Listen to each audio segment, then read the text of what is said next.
This is my video on how to make kombucha. To make kombucha, you start by making tea. So you're going to use a pot like this with about 2 cups of water and 8 tea bags. When I make it, I like to use flavored tea. So I use Lipton's Bavarian Wild Berry black tea and a package of green tea. This is an organic decaffeinated tea. In here there are 4 tea bags and you'll use 4 of these. The important thing to remember when you're making kombucha is that you need to have some that is black tea. It doesn't have to be all black, but at least some of it. After you've heated up the water, put the tea bags in, and let it seep for a while when it's cool, then you take your tea bags out and you're going to pour your liquid into a jar. This has got my already made tea in it and some water. Stop. I forgot the sugar. We're going to have to start from the beginning again. Why? Because I forgot the sugar. I was able to pause it. Oh, you can pause it? Okay. I didn't think you could do that. No, I didn't put the sugar in. Just have to try and get you back in the same spot. As long as we're close, that's all that matters.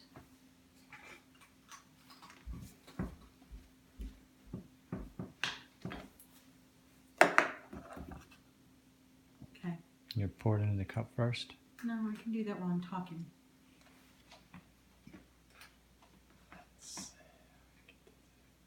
Now, the sugar will magically appear. I know that. But they won't catch it. Okay. 1, 2, 3. Okay, so I paused it because I forgot to get the sugar out. So once you've got your tea made and put it in a big jar, you're going to put, for 1 gallon of tea, you're going to put in 1 cup of sugar. I use an organic dehydrated cane juice, but it basically needs to be something similar to a white sugar. Honey does not work. Stevia does not work.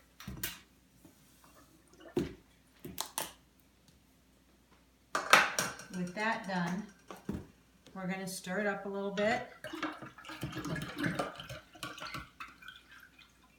And then finish adding water to make our gallon.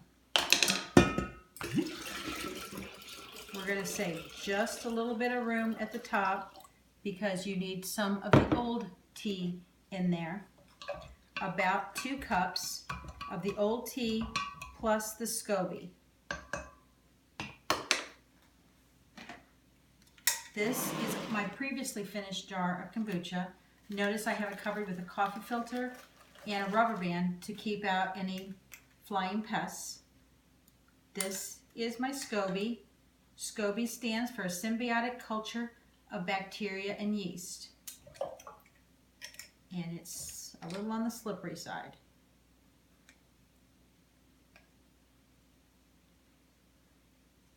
You can see that there's several layers here. Each time you make a new batch of kombucha, it makes a new SCOBY. I usually leave them in there until it gets kind of on the thick side.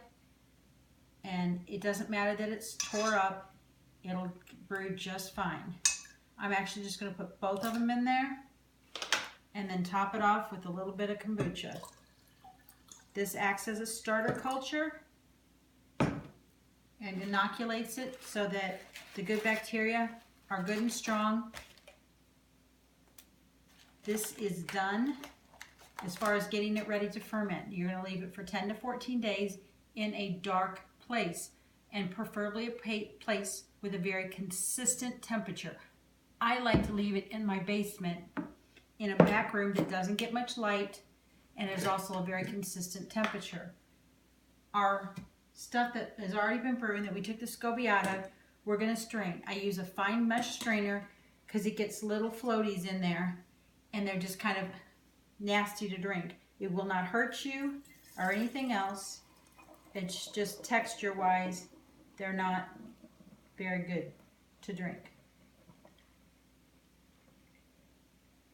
And that is it. That is how you make kombucha.